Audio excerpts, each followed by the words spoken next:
نو سوره یوسف کې یو نقطه هغه دا ده چې خوب بچاته هغه نه بیانې. دویمه دا کم برکات چې په سفر کې حاصلېږي هغه په حضر کې نه ځکه حضرت یوسف علیه السلام د کوی په سفر کې هغه ته نبوت هغه حاصل شو. دیو جن طالبانو علم پس به سفر کوي کله وطن به پریدي البته تا هغه علم هغه حاصلېږي. حضرت یوسف علیه السلام تدا نبوت هغه په کور کې هغه حاصل نشو بلکې دا ورته په د کوی په سفر کې هغه نبوت هغه حاصل شو. دریمه نقطه هغه دې کې دا ده چې څوک ستا سره هغه دوکه کوي او چل در سره کوي يعجبك في قوله داسې خبرې به هغه کوي چې تا به تعجب کې اچي. لکه د یوسف علیه السلام رونه چې رالل او د یوسف علیه السلام پلار حضرت یعقوب علیه السلام ته داسې خبرې وکړي هغه تاسو پرون اورېدلې. څلورمه نقطه هغې کې دا ده المؤمن غر کریم د دې د مصداق بیان په دې کې وشو. دی یعقوب علیه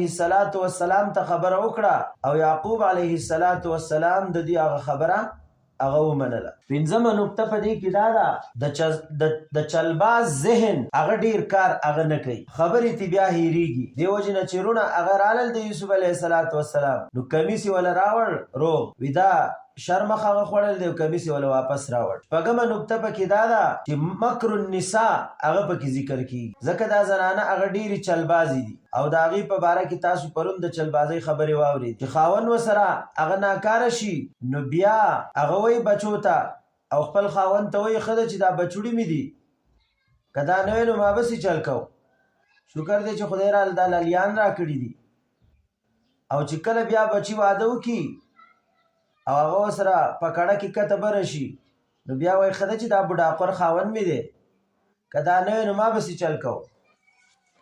ومن نکتبه کې هغه دا ده د ګنا نه بچ کېدل دا د الله په فضل سره دي.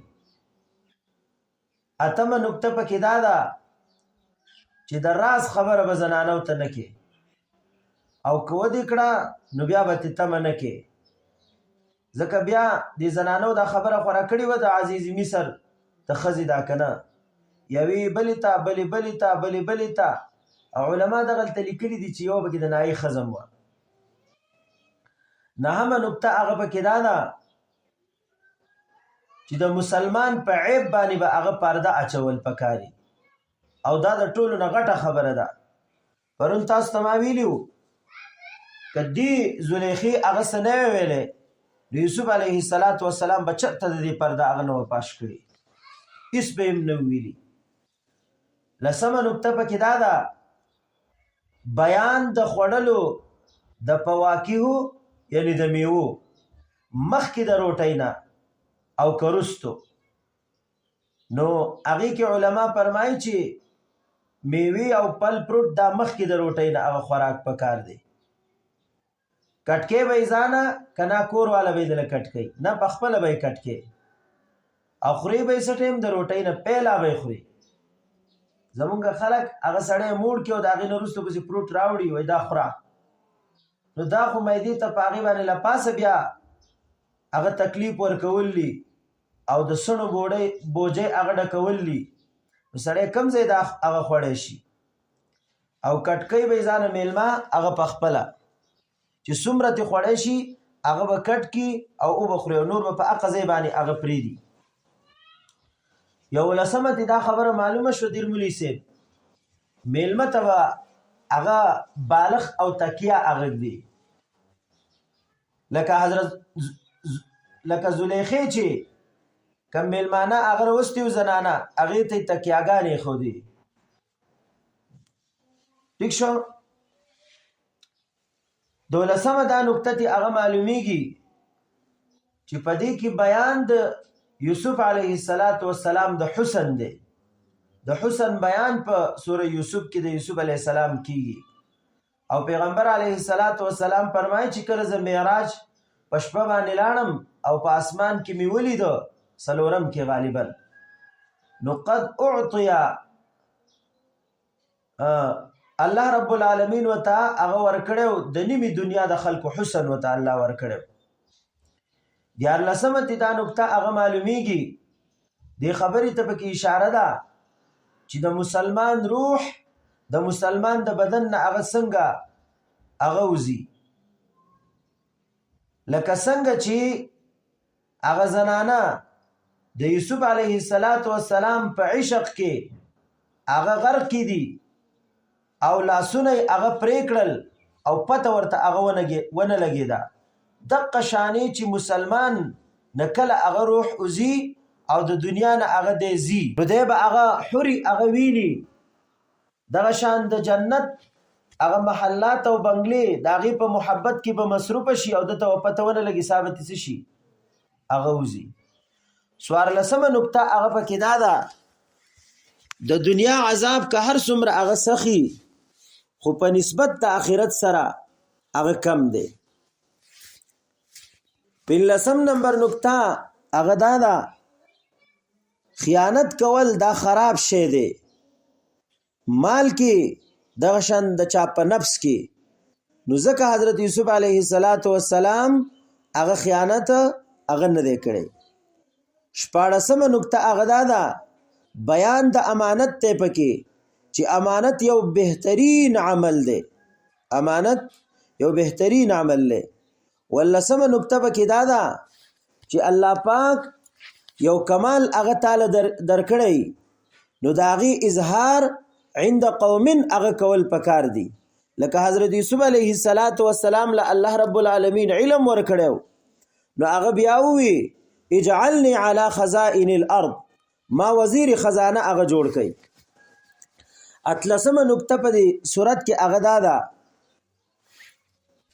چې د دنیا حاجات هغه پوره کې خلکو لا نو د دې په منځ کې هغه به دعوت هغه ورکې او د الله دین هغه به بیانې خلکو ته دا هم هغه یو ضروری مسله ده چې خلکو ته به هغه دعوت ورکې چې کله د خلکو حاجات هغه پوره کې نو لسمه نکته هغه دا ده چې حسنات الابرار سیئات المقربین یعقوب علیه السلام یوسف علیه السلام خپل بچو او یوسف علیه السلام رونو ته هغه سپارلیو او بنیامین هغه یعقوب علیه السلام الله ته سپارلیو نو د دې مستاق هغه بیانېږي پکې شلمه نکته پکې دا ده د یعقوب علیه السلام د ادب بیان دی پکې او مونږ او تاسو ته نصیحت ته چې نسبت د نسیان هغه کړی دی هغه ساقي شیطان ته یا هغه ساقي چې واپس راغی نو هغه وی وما انسانیه الا الشیطان ان اذکره یوشتمه نکته هغه پکې دا ده د انسان د طبیعت بیان دی پکې چې یو شي ته هغه ضرورت نه نو هغه ته هیر شي او که ضرورت وته نو بیا تی نه هیر کیږي 22 نمبر دا قانون پکې هغه ذکر کیږي چې یو انسان هغه ځان له ګناو کی نو توبه به ځان له وباسي او که د خلکو مخې ته هغه ګناه وکړه نو توبه به د خلکو مخې ته هغه وباسي ځکه که توبه د خلکو ګناه د خلکو د مخې وکړه او توبه بیا ځان له وباسي نو خلک به وایي چې دی په هغه ګناه له برقراره دی نو توبه به د خلکو مخې ته وباسي 23 نمبر بیان د قبیحې د نفس دی پکې چې نفس یو بیکاره هغه شی دی حضور صلی الله علیه وسلم فرمایي چې الله نفس پیدا کو وای تاسو ته وکړو چې ته څوک او زه څوک یم وی دی نفس وی چې انا و انت زه زیم او ته تی دیو جن قرآن کی راضی کنا افمن اتخذ الهه هواه 24 نمبر چې صاحب د مال او صاحب د کرسی دا به صاحب العلم وي علم والا پکار دی داسې نه چې په دغه نه پوهېږي په قل هو باندې او هغه زمونږ مشري او چې بیا تې تپوس کې هلکه دا ولې وایي غلطه یې راته لیکلې وه 25 نمبر بهترین صدقه هغه دا ده چې سړی په خپل والدینو او اقارب وکي.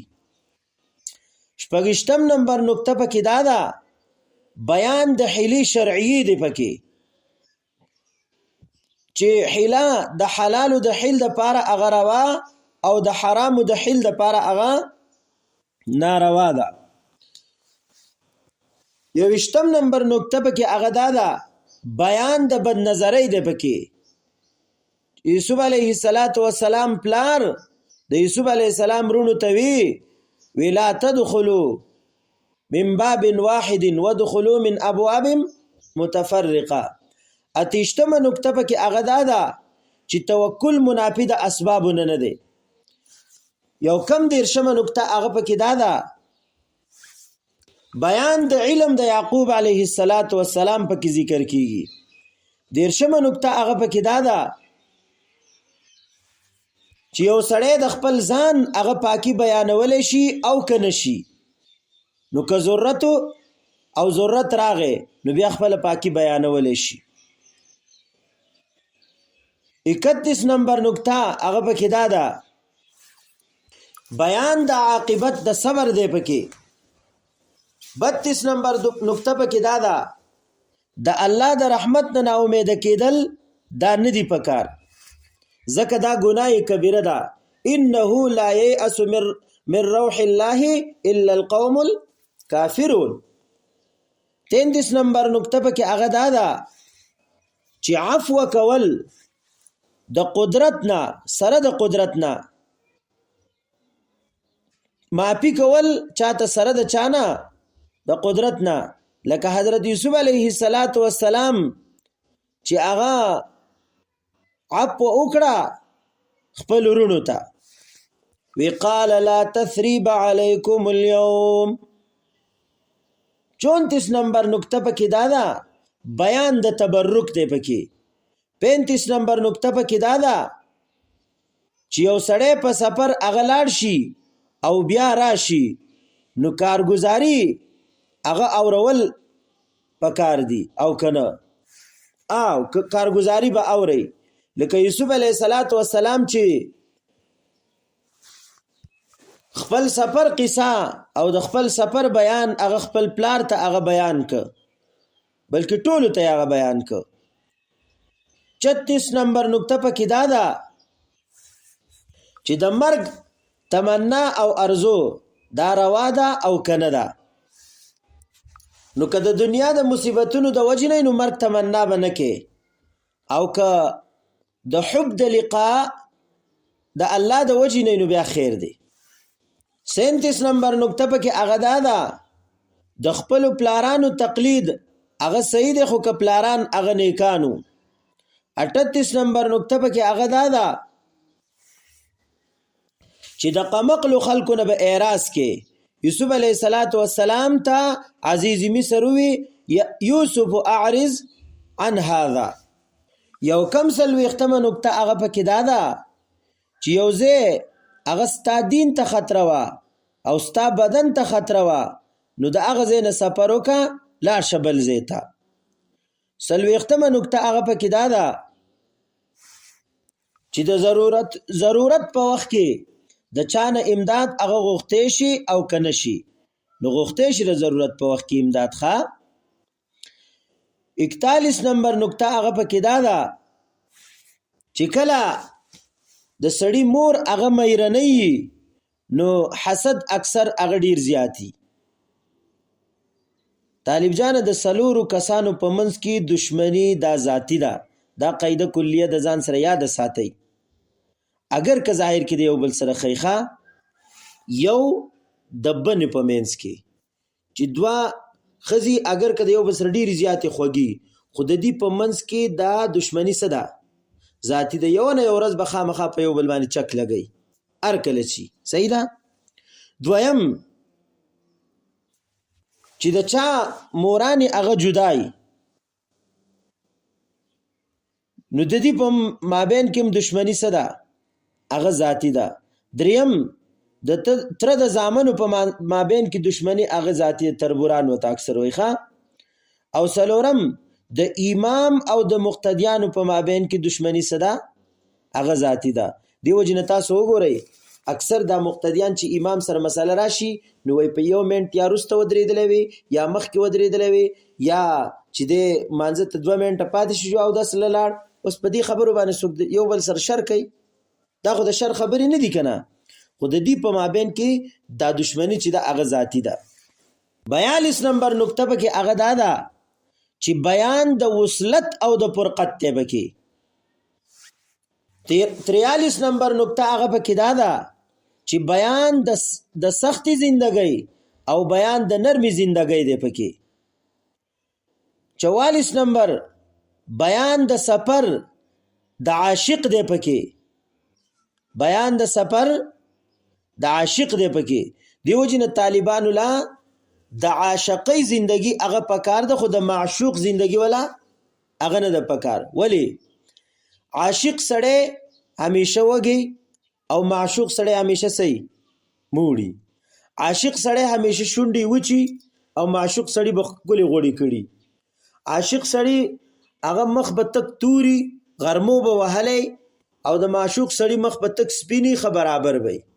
د عاشق سړی جامې بسخای او د معشوق سړی جامې خوري برابر ناسي. 45 نمبر هغه دا دی چې بیان دی پکې د جیل د زندګۍ او د بهر زندګۍ. 46 نمبر نقطه پکې دا ده بیان د اشارت او د بشارت ته پکې. 47 نمبر نقطه پکې دا ده چې بیان د تعبیر او د تفسیر دی پکې. 48 نمبر نقطه پکې دا ده بیان د معاملاتو دی پکې، اغستل خرڅول، لکه هغه بوډۍ وکنه یوسف علی السلام چې خرڅیده مالو چې راغستیو هغه هم د جاخون راغون کړیو. چا ورته چرته روانه ویره یوسف علی السلام خرڅیږي هغه علما، چا ورته خو په دې نه کیږي وی ما ته پته ده چې په دې نه کیږي، خو چې د قیامت پر ورځ الله رب العالمین هغه و چې د یوسف علی السلام خریدار پاسي، چا چې یوسف علی السلام اغسته هغه پاسي نو زه پکې پاسمه. دیو جنا مونږ هم دا قران نشو ویلې او نه د قران په چل باندې پویګو. قران زمونږ استادان ویلې دي، هغه حق ادا کړی دی، مفسرین قران ویلې دي، مونږ د قران حق نشو ادا کولای، مونږ په قران باندې نه پویګو. خو چې د قیامت په ورځ باندې الله اعلان وکي چې قران وایون کې پاسي نو طالبانو مونږ هم یو طرف ته پاسو وبدريګو. الله دې مونږ ته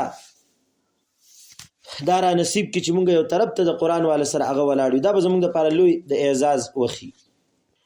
یو کم 50مه نقطه هغه پکې دا ده بیان د مقاسات الاحزان دی پکې، غمونه برداشت کول، غمونه. 50مه نقطه هغه پکې دا ده ماء الحیاتی لا یجد الا فی الظلمات، چې دا هغه په کویانو کې هغه میلاویږي، په شړو کې میلاویږي او دا په بنگلو کې نه میلاویږي. دا شیزونه پوشی علم چې حاصله هغه پسې په سفر کې ماء الحیاتی لا یجد الا فی الظلمات. یوسف علیه السلام په کوی کې دا ټول ارس هغه الله رب العالمین، په شاړو کې وته دا ټول هرڅ الله رب العالمین هغه ور کړی.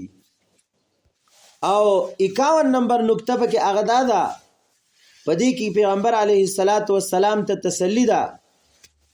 دیو جنا حدیث مبارک کی راضی د دوانو جهانو سردار مبارک فرمایي چې علمو صبیانکم سورۃ یوسف، چې خپل ماشومانو ته سوره یوسف دا زده کوي. او بیا روایت کی راضی چې چا دا سورۃ خپل اهل ته وخودو الله به په د مرګ سکرات هغه آسان کی او قوت علی الطاعات به ولور کی او د سره به د سره یو مسلمان هغه کینه هغه بیان کوي.